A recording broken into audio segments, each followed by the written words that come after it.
mabulaklak magsalita si Senator Villanueva, pero hindi umubra. Kahit anong sabihin mo, Senator, alam namin ang dahilan kung bakit ka lilipat.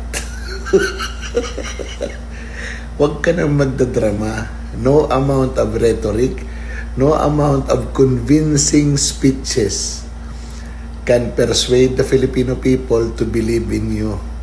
Karamihan ng mga Pilipino ay alam na kung bakit ka lumipat.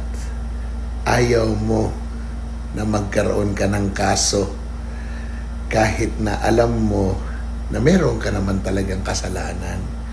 Di ba? Hirap talaga. Walang matino. Yung itsura, kala mo ang tinutino no? Durog na durog din pala yung pagkatao sa loob. Anyway, sir, good luck sa iyong mga endeavors. At kami mga Pilipino, alam na namin, last mo na yan. Good morning, Joel Villanueva. Nakatulog ho ba kayo ng maayos? Hindi ba nabagabag ang iyong konsensya sa mga pinagsasabi mo na alam naman namin, alam mo, na kasinungalingan yun? Hindi dito yun. Rhetoric na lang yun. Kumbaga sa talagang ganun ka lang talaga.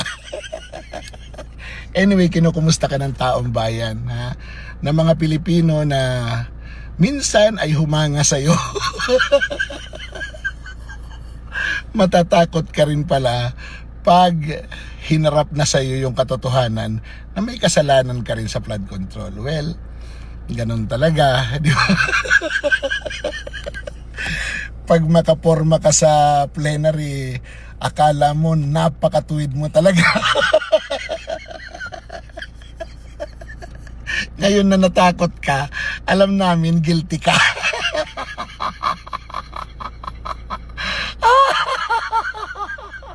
Dinamay mo pa yung Diyos, dinamay mo pa kaming taong bayan. Hindi na kami magpapabola sa'yo, Joel Villanueva. Last mo na yan, Sa susunod, mag-artista ka na lang. Sayang ang bayot.